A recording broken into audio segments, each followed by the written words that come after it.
देखिए, जो अपमान सहता है निश्चित तौर पर उसके अंदर एक आत्मिक बल पैदा हो जाता है दुश्मन का सामना करने की। जातीय हिंसा हुई और जबकि मैं उन्हें आंदोलनकारी नहीं कहता, वे उपद्रवी लोग होते हैं जो हर सरकार की जो मानसिकता है उस पर गहरा आघात लगेगा कि मैं मंडी और फंडी को, जो समझदार लोग हैं, उनके क्षण का मतलब है प्रतिनिधित्व।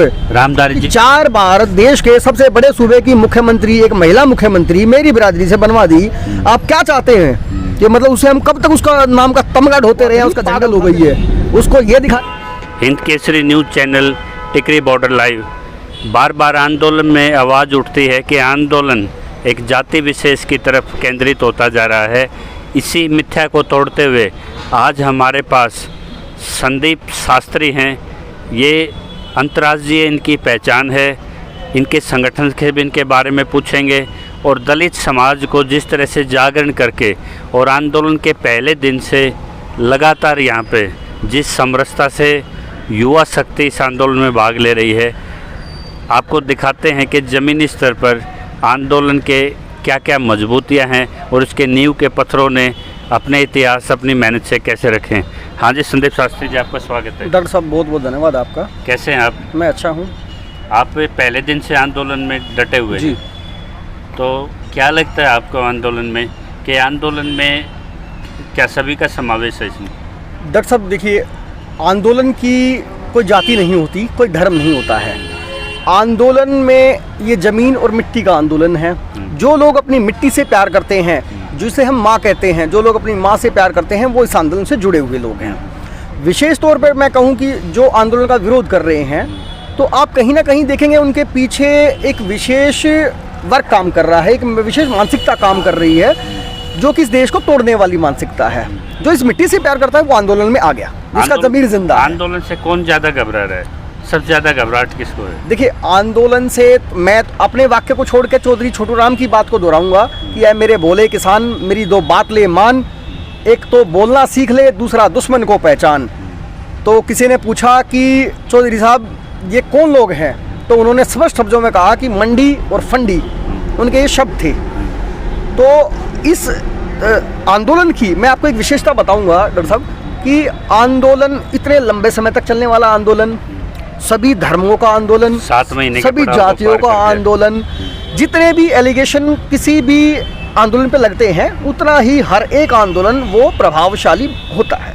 विरोध तो पहली सीढ़ी होती है किसी हाँ, की। जिसे कहते हैं ना, क्रांतिकारी का तमगा होता है जेल और केस। FIR जितनी भी हैं, ये किसी भी क्रांतिकारी का तमगा होते हैं। तो उसी प्रकार से तो इसमें क्या बाधाएं देख रहे हैं आप? जिस तरह से आंदोलन को होल्ड पे रख दिया गया है, सरकार कहती है कानून पे होल्ड पे हैं, तो इस तरह बॉर्डर पे जैसे आंदोलनकारियों को होल्ड पे रखा है और एक स्टे से लग गया है संयुक्त किसान मोर्चा की तरफ से, उधर भी स्टे है, इधर भी किसी नए एक्शन पे स्टे है। डॉक्टर साहब, जहाँ तक हमारे जैसे जो युवा लड़के हैं, जो युवा क्रांतिकारी साथी हैं, वो सभी लोग एक बड़ी कॉल का इंतजार कर रहे हैं बेसिकली, कि संयुक्त किसान मोर्चा कोई बड़ी कॉल दे ताकि कुछ आगे हम कर पाएँ।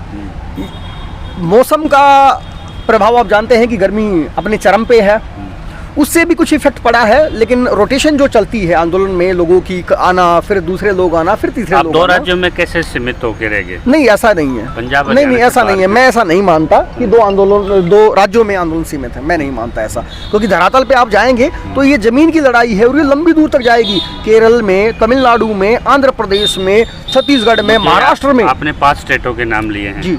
आप इनके एक 2 नेता बता दीजिए जो संयुक्त मोर्चा में मौजूद हो। संयुक्त किसान मोर्चा में भले ही वो नेता शामिल ना हो, बगैर प्रतिनिधित्व को कोई राज्य कैसे आंदोलन में शरीक कर सकते? बिल्कुल आपकी बात जायज है, लेकिन जो है अब 40, जो पूरे देश में 40 ही तो नहीं है।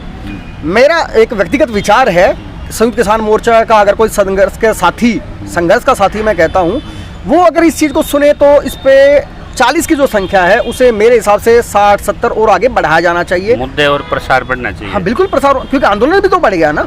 आंदोलन चला कहाँ से था? आंदोलन चला पंजाब से। मैं सवाल उस पृष्ठभूमि से पूछ रहा हूँ, पहले आंदोलन उठते थे, उनका 10 दिन में, 1 महीने में हल निकल जाता था।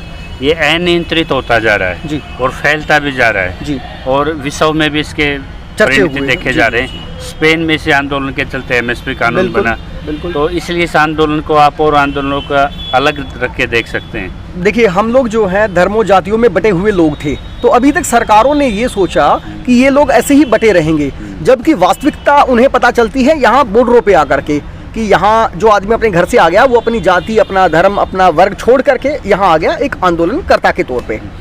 तो वो जो मानसिकता पीछे जो काम कर रही है इन लोगों के, वो यही काम कर रही है। वो हमें सोचती है कि टुकड़े टुकड़े बटे हुए लोग हैं, बिरादरियों में बटे हैं, धर्मों में बटे हैं, ये काले गोरे में बटे हैं। तो जो धर्म जिसे मैं अफीम कहता हूँ कि इन्होंने जितनी भी राजनीतियाँ करी वो धर्म के नाम पे राजनीति करी, कभी राम के नाम पर, कभी किसी मंदिर के नाम पे, कभी मस्जिद के नाम पर। पोलराइजेशन, आपने सही शब्द दिया, पोलराइजेशन, कि इन्होंने उसका केंद्रीकरण कर दिया, ध्रुवीकरण कर दिया, उसको परिधि में डाल दिया। युवा हैं, आपको राजनीति की भी अच्छी समझ है जी। मैं आपसे सवाल करता हूँ कि युवाओं के लिए क्या संदेश है? क्या आंदोलन में आपको परिवर्तन में या लीडरशिप जिसको कहते हैं जमीनी स्तर के नेतृत्व में अपमान की घूंट कितनी बढ़ना, कितनी ताकत होनी चाहिए आपको अपमान सहन करने की? देखिए, जो अपमान सहता है निश्चित तौर पर उसके अंदर एक आत्मिक बल पैदा हो जाता है दुश्मन का सामना करने के लिए। अब जितने इन्होंने हमारे ऊपर एलिगेशन लगाए उतनी ही आप देखिए कि इस आंदोलन में हमारी ताकत बढ़ी है। इन्होंने खालिस्तानी बोला, इन्होंने पाकिस्तानी बोला, कभी उग्रवादी बोल दिया, कभी इन्होंने कह दिया कि ये ठग हैं, ये लोग फेक फार्मर्स हैं। तो इस चीज़ को आप जितने ये एलिगेशन लगते हैं तो ये बहुत ताकत मिलती है, ऊर्जा आती है इन एलिगेशनों में। बिल्कुल सहज रहना। मैं बड़ा सिंपल सा सवाल है, आप पे यहाँ पे जातिगत अटैक हुए, आप पे चोटें भी डाली गई, ठीक है, आप विचारधारा से बिल्कुल जमे रहे अपनी विचारधारा पे। एसएचओ ने और सरकार ने इशारा भी दिया कि आप खाली दस्तक कीजिए, बिल्कुल ST/SC में केस लगा देंगे। आपने वो घूंट इसलिए भर लिया कि इससे मेरे आंदोलन पे बिखराव ना हो, तो आपने उस कड़वा घूंट भी अपने गले से नीचे उतारा। डॉक्टर साहब, जब हरियाणवी में आपने पूछा, आप टिके हुए हो, आपने हरियाणवी पूछा तो मैं भी हरियाणवी में बताऊंगा। हाँ, तो ये जो आप जैसे युवा में इतनी जोड़ने की इस उम्र में इतनी परिपक्वता कहाँ से आई? डॉक्टर साहब, मैं अपने हरियाणवी में बताऊंगा। आप एक जाति विशेष के बड़े लीडर भी बन सकते थे, लेकिन आपने अपनी छवि भी उसमें लगा दी, देखिए, मैं अपना मान सम्मान भी उसमें लगा दिया और आंदोलन को जोड़ गया। मैं आपको बताता हूँ कि जब मेरे साथ जातीय हिंसा हुई, और जबकि मैं उन्हें आंदोलनकारी नहीं कहता, वे उपद्रवी लोग होते हैं जो हर जगह होते हैं। संसदों में भी उपद्रवी लोग पाए जाते हैं जो कुर्सियां और टेबलें और फाइल फेंक देते हैं, उपद्रवी हैं वो, बेसिकली क्रांतिकारी नहीं है। तो जैसे मेरे ऊपर हुई तो सरकार, SHO भी, पुलिस प्रशासन जो है, मैं SHO का विशेष तौर पे नाम नहीं लूँगा, बल्कि पुलिस प्रशासन जो है वो तो इस फिराक में है कि किसी प्रकार से इस आंदोलन को एक अलग से रंग दिया जाए, अगर मैं बिखराव हो, टूट हो समाज के अलग अलग धड़ों में।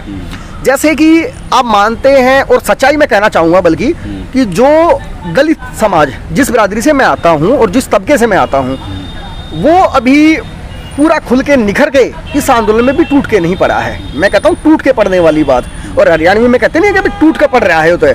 तो हम जैसे टूट के पड़ेंगे ना, तो ये सरकार की जो मानसिकता है उस पर गहरा आघात लगेगा, बहुत गहरी चोट लगेगी और हम जीतेंगे। आपके राजीव मोटेज का भी मैंने इंटरव्यू किया है, जब मैंने पूछा कि हरियाणा के किस युवा नेताओं को आप पसंद करते हो, उन्होंने आपका नाम रखा।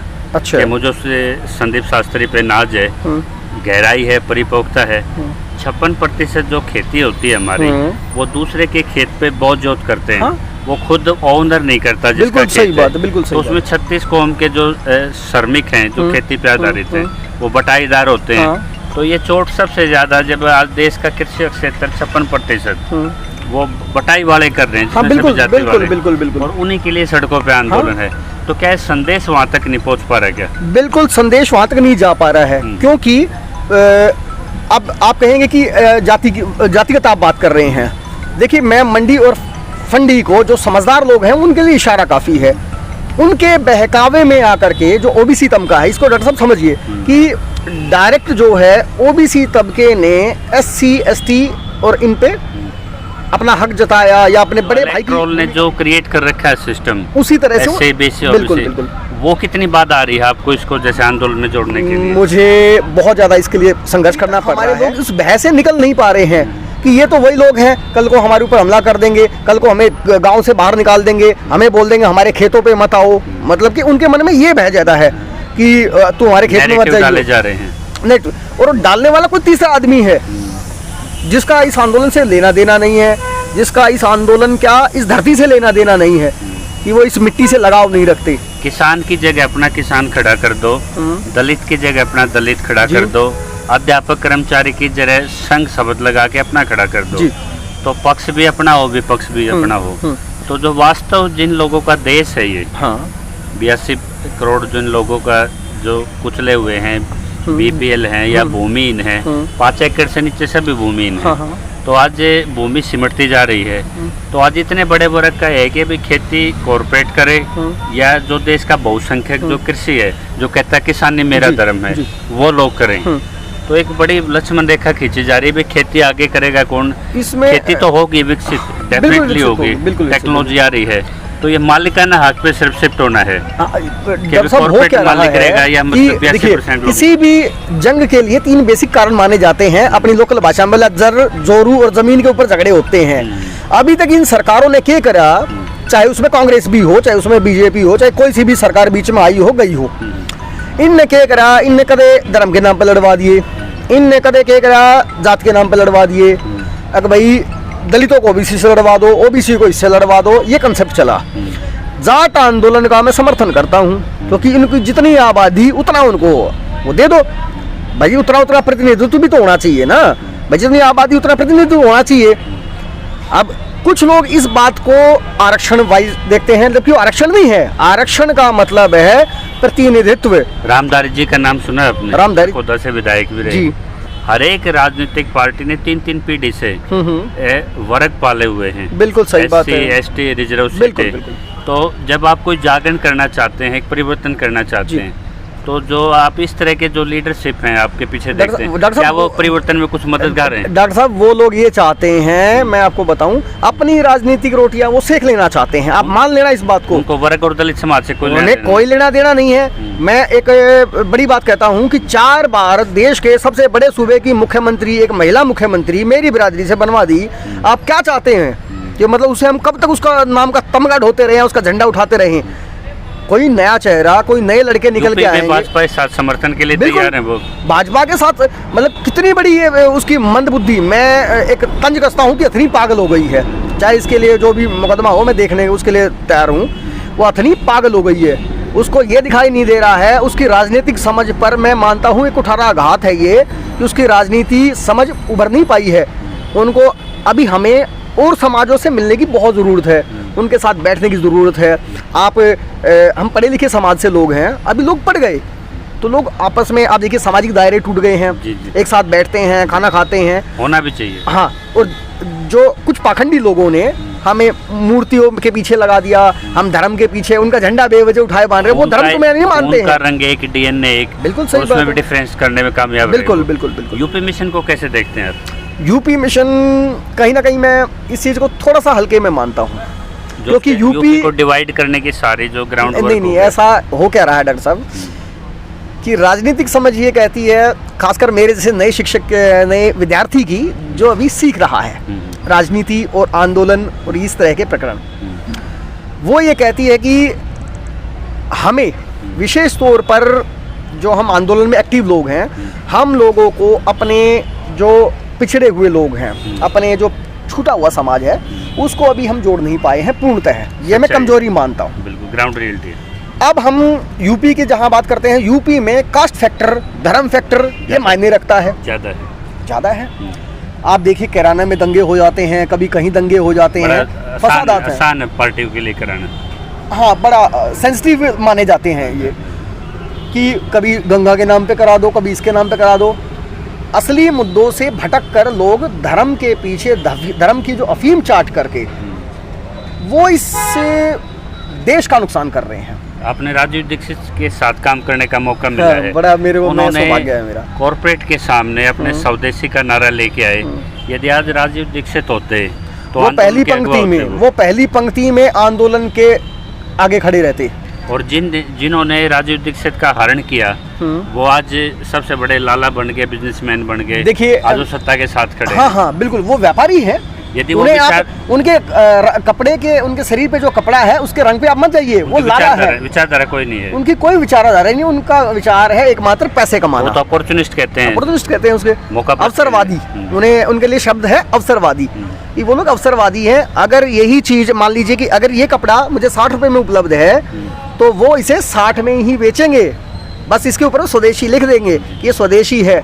असलियत में मेरे गांव के गरीब मजदूर, किसान, दलितों, पिछड़ों, आदिवासियों को जिनकी ज़मीनें जल जंगल ज़मीन जो जारी है, जिसके संसाधन लगे हैं इस काम में, उसका बेनिफिट नहीं हुआ उसको। संस्कारी जीन्स निकाल देंगे, संस्कारी जीन्स ब्रांडिंग चलाते हैं वो, ये ब्रांडिंग चलाते हैं। और मैंने एक उनका वीडियो देखा था, उन्होंने कहा कि ये संस्कारी फाड़ी हुई है। मैं एक आपसे अंतिम सवाल ये कहूँगा, आंदोलन गांव से जो बैठा है आपको सुन रहा है, वो आंदोलन को वैचारिक रूप से आपसे कैसे जुड़े, अगर वो जुड़ना चाहे आपसे वैचारिक रूप से?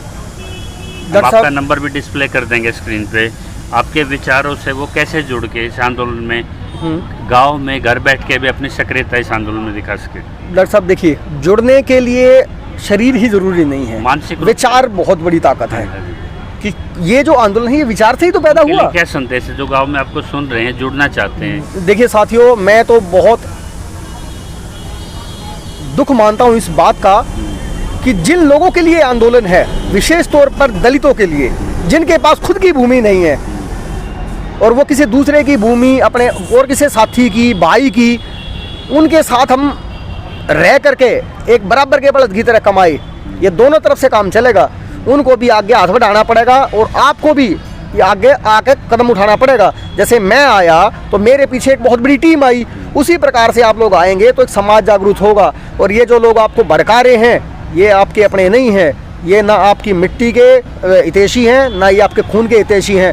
जिस दिन इनकी वोटों की बारी आएगी, ये आपके पैरों में भी गिरेंगे और जब इनका स्वार्थ सिद्ध हो जाएगा, ये आपको लात मारेंगे। काम आवेंगे तो मेरे गांव का पड़ोसा होगा, काम आओगा तो मेरा बिरादरी का भाई होगा, चाहे वो दूसरी बिरादरी का भी है, चाहे वो मतलब ये मैं तो मतलब भावुक होता हूँ इस बात को लेकर के कि उनको आगे आना जरूरी है।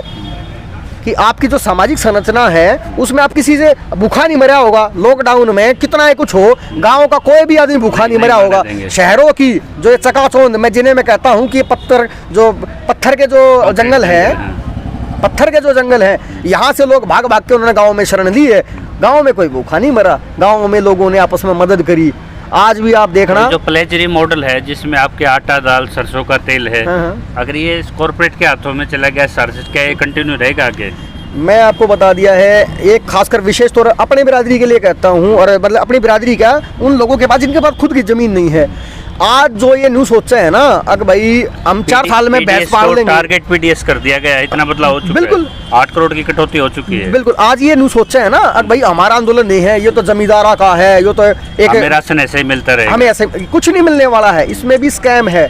सरकार अगर आप इस तरह की मांग करोगे आगे कि हमें राशन कार्ड के जरिए हमें राशन चाहिए, प्लेजरी मॉडल, तो उसमें सरकार कह देगी कि हमारे पास तो राशन ही नहीं है। सरकार कहेगी जी हमें कंपनी से खरीदना है, कंपनी का एक रेट होगा और कैश पे दूसरा वर्ग आपत्ति उठा देगा, कैश पे दूसरा वर्ग आपत्ति उठाएगा कि मेरे टैक्स के पैसे से आप इनको सब्सिडी क्यों दे रहे हो। जो 2 रुपए किलो मिलने वाला अनाज है, ये अनाज बंद होगा। और जो ये डोला पे घास पाड़ते हैं, अंडे हैं जो, और लोग घास जीएसटी पे मिलेगी। डॉक्टर साहब आज मैं आपको वादा कर रहा हूँ, घास जो है वह जीएसटी पे मिलेगी। जो ये न्यूज़ सोचा है 4 साल में गाय भैंस पाल कर जो है लाख का 1.5 लाख का धन हो जाएगा, घास जीएसटी मिलती दिखा दूंगा आपको मैं। तो अंतिम संदेश जी आपकी? बस ज़्यादा से ज़्यादा आंदोलन में जुड़िए, सब लोग जो है समरसता के साथ में आंदोलन को बनाना है, ना कि बिगाड़ना है। तो ये थे हमारे साथ संदीप शास्त्री। इन विचारों से जितने आप सहमत हो, इसको ज़्यादा से ज़्यादा लाइक, शेयर और कमेंट्स कीजिए। जय किसान।